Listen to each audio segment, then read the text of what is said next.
Dalawang impeachment complaint laban kay Vice President Sara Duterte ang ganap na inihain ng ilang sectoral groups sa Kamara kahapon na inendorso naman ng ilang kongresista at minority bloc.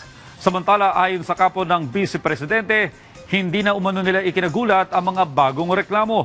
May report si Vel Custodio. Dalawang impeachment complaint na ang formal na inihain laban kay Vice President Sara Duterte matapos ibasura ng Korte Suprema ang motion for reconsideration ng naunang impeachment complaint laban sa Vice Presidente noong nakaraang linggo. Una na rito ang isinumiting impeachment complaint ni Kiko Aquino D, dating Peace Secretary Jing Deles at Father Flavie Villanueva kasamang ilang kabataan at sectoral leaders. Pirmado na ni Secretary General Cheloy Garafil ang receiving ng impeachment complaint na inendorso ni namamamayang Liberal Party List Representative Laila De Lima at Akbayan Party List Representative Percival Sendanya.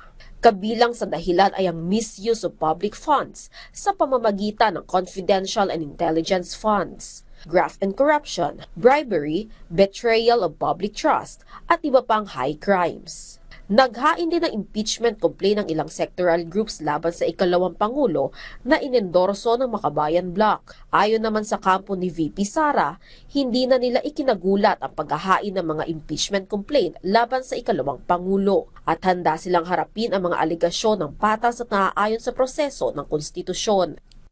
Samantala, dismayado naman si Senior Deputy Majority Leader Representative Lawrence Defensor sa naging desisyon ng Supreme Court kaugnay ng motion for reconsideration ng Kamara sa impeachment complaint laban kay VP Sara. Aniya, tila hindi nito nirespeto ang separation of powers.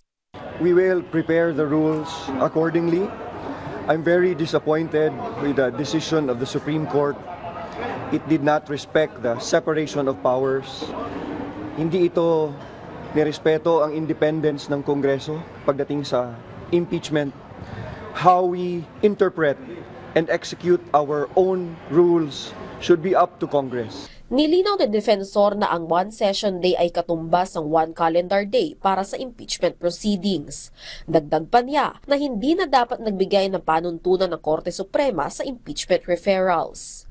Hindi na dapat sinuggest ng Supreme Court kahit ginagalang natin sila kung paano iproseso ito.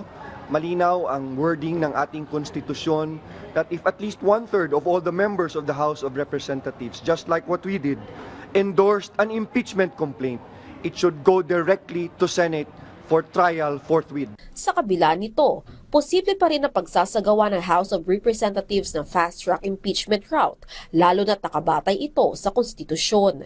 Speaking today, wala pa naman pong full determination ang Kongreso kung we will do the House Committee on Justice route or we will do the one-third plenary route. Dumistansya naman ng Malacanang sa impeachment complaint laban kay Vice President Duterte. We do not have any hand. We are not responsible to the filing of those complaints or impeachment complaints. So it's up to the Congress to evaluate and decide with regard to the subject matter. Vel Custodio para sa Pambansang TV sa Bagong Pilipinas.